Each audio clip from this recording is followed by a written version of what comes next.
ஏன் இவ்வளோ டென்ஷனா இருக்கீங்க ரூபா? காட், நீ எப்பவும் வேலைக்கார மாதிரி வீட்டு வேலை மட்டும்தான் செய்வியா? நியூஸ் எல்லாம் பார்க்க மாட்டியா?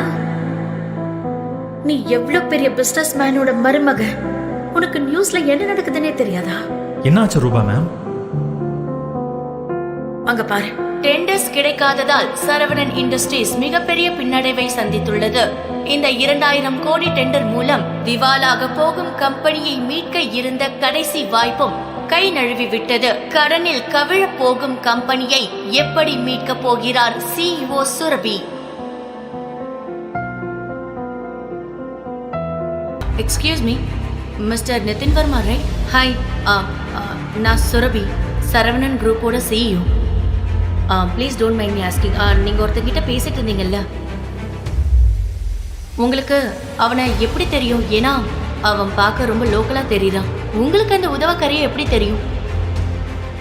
You mean Mr. Vikram? Are you kidding? நீங்க மிஸ்டர் விக்ரம லோக்கல்னு சொல்றீங்க? பிசினஸ் மார்க்கெட் பக்கமே வந்தது இல்லையா மேடம்? தேவையில்லாம அவர் இப்படி பேசாதீங்க. ஓகே, நான் கிளம்புறேன். சுரபி நிதின் வர்மாவின் இந்த வார்த்தைகளை கேட்டு ஏன் இப்படி பேசுகிறார் என்று சற்று குழப்பம் அடைந்தாள். விக்ரம் பிளைட்டில் ஏறுவதற்காக மிகுந்த பதற்றத்தோடு ஏர்போர்ட்டுக்கு ஓடிக்கொண்டிருந்தான். ஆனால் அவன் தோற்றத்தை பார்த்து அங்கிருந்த CASF செக்யூரிட்டி கார்டு அவனை உள்ளே அனுமதிக்கவில்லை. ஹேய், எங்க போயிட்டு இருக்க நீ? சார், எனக்கு யூஎஸ்க்கு ஃப்ளைட் இருக்கு நெக்ஸ்ட் 30 மினிட்ஸ்ல. Please sir. எடு டிக்கெட் எடு. சார், டிக்கெட் உள்ள இருக்க என்னோட மேனேஜர் கிட்ட இருக்கு. Please sir. ஏய் போ, அதெல்லாம் உள்ள விட முடியாது. இடியட், இது ஏர்போர்ட், பஸ் ஸ்டாண்ட் இல்ல. எவன் வேணாலும் உள்ள போறதுக்கு. போ முதல்ல இங்க இருந்து. கையெடுத்து கும்பிடுறேன். 30 மினிட்ஸ்ல எனக்கு யூஎஸ் ஃப்ளைட் இருக்கு. ப்ளீஸ் சார், டிக்கெட் உள்ள இருக்கு. நீ ஒரு பிச்சைக்காரன். Dress எல்லாம் அழுக்கு, செப்பல் ஃபுல்லா மண்ணு. என்ன சொல்ற? உனக்கு ஃப்ளைட்டா? அரை மணி நேரத்துல, அதுவும் யூஎஸ் போறதுக்கு? டேய், கனவுல கூட உன்னால அங்க ஃப்ளைட்ல போக முடியாது. போ, சரிக்காத போ. நான் உங்க முன்னாடி கையெடுத்து கும்பிடுறேன். எனக்கு ஃப்ளைட் இருக்கு. ப்ளீஸ், நான் போகணும் சார். ப்ளீஸ். அப்ப நீங்க எது போக மாட்டல? ப்ளீஸ் சார், நான் உங்களை கெஞ்சி கேக்குறேன் சார். ப்ளீஸ் போடா சார். உன்னை நான் அடிச்சு கொன்னுடு வேண்டாம், புரியுதா?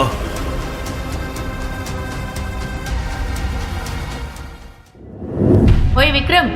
அது விக்ரமின் மனைவி சுரபி. அவள் சிட்டியின் மிகப்பெரிய கோடீஸ்வர குடும்பத்தைச் சேர்ந்தவள். அவள் தன் கணவன் விக்ரம் CASF செக்யூரிட்டி கார்டு தள்ளிவிட்டதை பார்த்தாள். விக்ரமும் சுரபியும் பெயருக்குத்தான் கணவன் மனைவி. ஏனென்றால் சுரபி தாத்தாவின் கட்டாயத்தினால் இந்த திருமணம் நடந்தது. அதன் பிறகு விக்ரம் சுரபி வீட்டில் வீட்டோடு மாப்பிள்ளையாக ஒரு வேலைக்காரனைப் போல நாயை விட மோசமாக வாழ்ந்து வருகிறார். மிஸ்டர் லோக்கல், நீ என்ன பண்ணிட்டு இருக்க? உனக்கு தெரியும் தானே, இங்க ரொம்ப இம்பார்ட்டன்டான இன்வெஸ்டர்ஸ் வர போறாங்க. நான் உங்களை வெல்கம் பண்றதுக்காக இங்க வந்திருக்கேன். இந்த இடத்துல எந்த டிராமாவும் நடக்கக்கூடாது. இங்க நீ எதுக்காக வந்தியோ அது அப்படியே விட்டுட்டு போங்க. இருந்து சீக்கிரம் கிளம்பு. சுரபி, எமர்ஜென்சியா நான் அமெரிக்கா போகணும். கையில டிக்கெட் இல்லாம உள்ள விட மாட்டேங்கிறாங்க. ப்ளீஸ் ப்ளீஸ், தயவு செஞ்சு கெஞ்சி கேட்கிறேன், எனக்கு ஹெல்ப் பண்ணு ப்ளீஸ். Have dare you! முதல்ல வெளியே வந்தா என் கையை பிடிச்சி பேசுற வேலை வச்சுக்காத. அமெரிக்கா போறியா நீ? எனக்கு அமெரிக்காவோட ஸ்பெல்லிங் ஒரே ஒரு தடவை சொல்லிடு. அமெரிக்காவுக்கு ஸ்பெல்லிங் சொல்லு. உன்ன மாதிரி ஒரு ஆளுக்கு நான் எதுக்கு அமெரிக்கா டிக்கெட் போட்டு தரணும்? விக்ரம் பிளாட்ஃபார்மில் தள்ளுவண்டி வைத்து சுண்டல் வியாபாரம் செய்து வருகிறான். இவனுக்கு அமெரிக்காவில் என்ன வேலை இருக்க போகிறது? வாயை மூடிட்டு இருந்து போய் நான் கூட்டிட்டு வர இன்வெஸ்டர்ஸ்க்கு ஒழுங்கா பிரேக்ஃபாஸ்ட் ரெடி பண்ணி வை. வேற எந்த கோல்மால் வேலையும் பார்க்கறதுக்கு முன்னாடி ஒரு தடவை யோசிச்சுக்கோ. இப்போ வெளிநாட்டுக்கு போறத பத்தி யோசிச்சுட்டு இருக்கல, வீட்டை விட்டு வெளியே போக முடியாத மாதிரி நீ யோசிச்சு பார்க்காத அளவுக்கு உன்னை வீட்டுக்குள்ளேயே அடக்கி உடக்கி வச்சிருவேன். ஜாக்கிரதையா இருந்துக்கோ ப்ளீஸ். ஒரு வாட்டி தான் சொல்லுவேன். சுரபி, உன்னோட இன்ஃப்ளூயன்ஸை வச்சு எனக்கு ஹெல்ப் பண்ணு ப்ளீஸ். அப்போது சுரபியின் பிசினஸ் பார்ட்னரான சந்துரு அங்கு வந்தான். சுரபியிடம் பேசினான். ஹே, இந்த மாதிரி பிச்சைக்காரங்க கிட்ட உனக்கு என்ன பேச்சு? 50 ரூபாய் தூக்கி போட்டு துரத்து. நீ தேவையில்லாம தலையிடாத. நான் என் வைஃப் கிட்ட பேசிட்டு இருக்கும்போது இவன் என்ன சொல்றான் சுரபி? இவன் உன் ஹஸ்பண்டா? சந்துரு இந்த கேள்வியை கேட்டவுடன் சுரபி அதிர்ச்சியால் அமைதியாக நின்றாள். அதன் பின் சிரித்துக் கொண்டே பேசினாள். Come on Chandru, seriously? Look at him.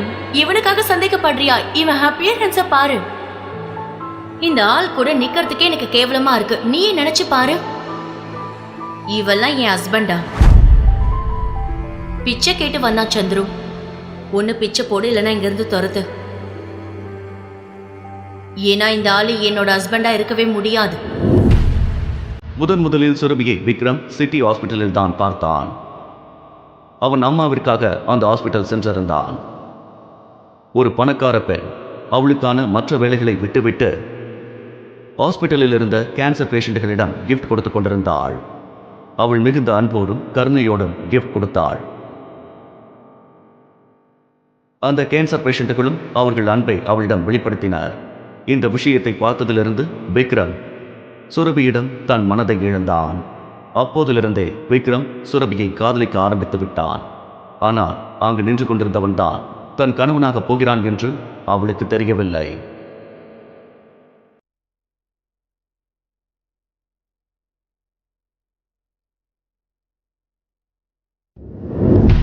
பிச்சைக்காரன் நாய் நீ. நான் உன்னை அடிச்சு மூஞ்செல்லாம் உடைக்கிறதுக்கு முன்னாடி ஒழுங்கு மரியாதை எங்கிருந்து போ. விக்ரம் தன் நிலைமை நினைத்து அவன் தன் மனதுக்குள் அழுதான். அவன் அங்கிருந்து வெளியில் செல்வதற்கு முன் ஏர்போர்ட் வாசலில் ஒரு பிளாக் கலர் கார் வந்து நின்றது. அதிலிருந்து சிட்டியின் பெரிய பிசினஸ்மேனான நிதின் வர்மா வந்து இறங்கினார்.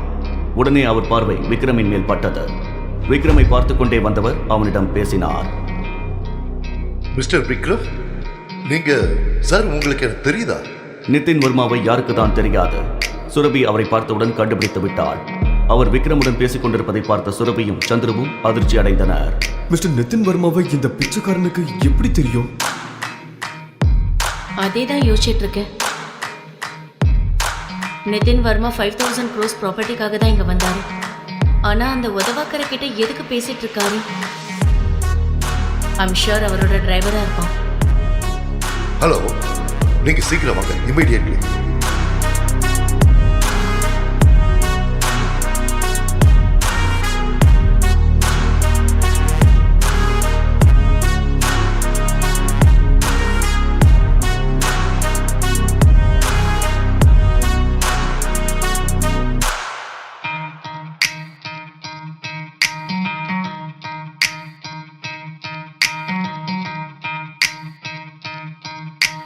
மிஸ்டர் நிதின் வர்மா கிட்ட கெஞ்சி கூத்தாடி எப்படியோ ஏர்போர்ட்ல என்டர் ஆயிட்டான்.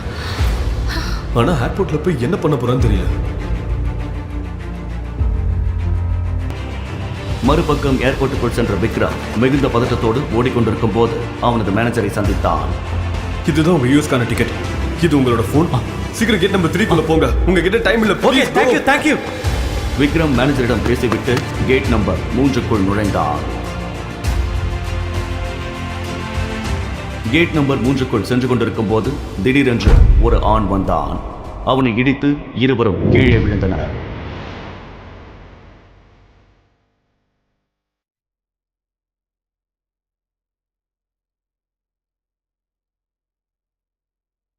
சார் நீங்க ஓகே தானே? அறிவிருக்கா? ஏர்போர்ட் அது. இது ஒன்றும் பார்க்கல, புரியுதா?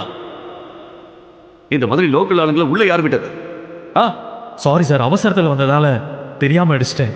எனக்கு ஃப்ளைட் போயிடும், நான் போய் ஆகணும். சாரி. ஏய் ஸ்டே. என்னை இடிச்சிட்டு ஃப்ளைட்ல என்ன? இந்த ஏர்போர்ட்ல இருந்து 2 மினிட்ஸ்ல தூக்கிடுவேன், புரியுதா?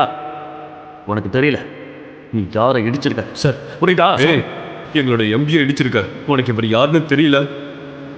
இந்த கேள்விகளுக்கெல்லாம் விடை தெரிய உடனே பாக்கெட் எஃப்எம் டவுன்லோட் செய்து கேளுங்கள். Mister local. லிங்க் டிஸ்கிரிப்ஷனில் கொடுக்கப்பட்டுள்ளது.